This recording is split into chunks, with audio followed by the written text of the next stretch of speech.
Hello and আসসালামু আলাইকুম everyone, welcome to my Ramadan series day 3। তো আজকে আমি বানিয়েছি প্রন স্টিক। তো আমি ফার্স্ট এখানে ব্লেন্ডারের জার নিয়ে নিলাম, দিয়ে দিলাম এটার মধ্যে প্রনকে আমি মাথা ছাড়িয়ে খোসা ছাড়িয়ে পরিষ্কার করে নিয়েছি। দিয়ে দিলাম এটাতে পেঁয়াজ কুচি, সাথে রসুন কুচি, আদা কুচি অ্যান্ড কাঁচামরিচ কুচি। দিয়ে দিলাম এটাতে কালো গোলমরিচ গুঁড়ো, একটু চিলি ফ্লেক্স অ্যান্ড লবণ, একটু সয়া সস, টেস্টিং সল্ট। এগুলোকে আমি ভালো করে ব্লেন্ড করে নিব। তো আমার ব্লেন্ড করা ডান।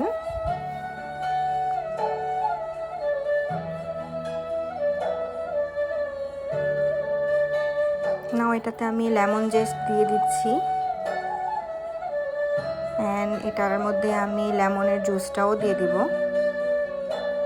ট্রাস্ট মি, এটা দেওয়ার পর এটার ফ্লেভারটা দ্বিগুণ টেস্ট করে দেয়। দেন দিয়ে দিব হোমমেড ব্রেড ক্রাম অ্যান্ড ধনে পাতা কুচি,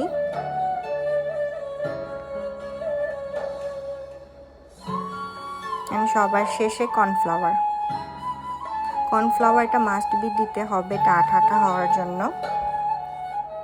এখন আমি এগুলাকে ভালো করে মিক্সড করে নিব।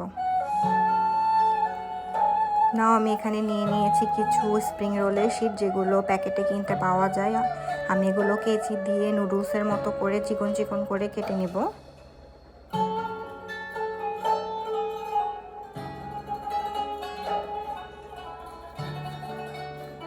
তো আমার এগুলা কাটিং করাও শেষ।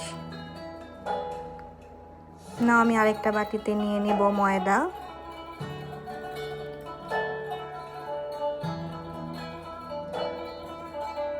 দেন দিয়ে দিব মরিচের গুঁড়া, লবণ আর একটু গোলমরিচের গুঁড়া। এখন পানি দিয়ে এটাকে আমি ভালো করে একটা ব্যাটার বানিয়ে নেব। আমার ব্যাটার বানানো শেষ। নাও আমি এখানে কিছু নিয়ে নিয়েছি সাসলিকের স্টিক। তো আমি দুই হাতে তালুতে তেল মাখিয়ে নিলাম, অ্যান্ড প্রনের মিক্সচারটা নিয়ে হাতের সাহায্যে এভাবে করে আমি মিক্স করে নিয়ে কাঠিটার মধ্যে কাবাবের রোলের মতো করে নিচ্ছি।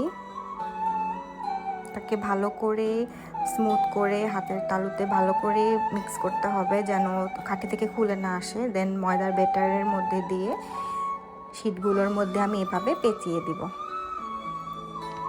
তো আমার এটা একটা রেডি। বাকিগুলো এভাবে করেই রেডি করে নিয়েছি। নাও এটাকে ফ্রিজে রাখবো মিনিমাম 30 মিনিটের জন্য। নাও তেল গরম করে নিয়েছি আমি, এখন এগুলাকে ফ্রাই করব।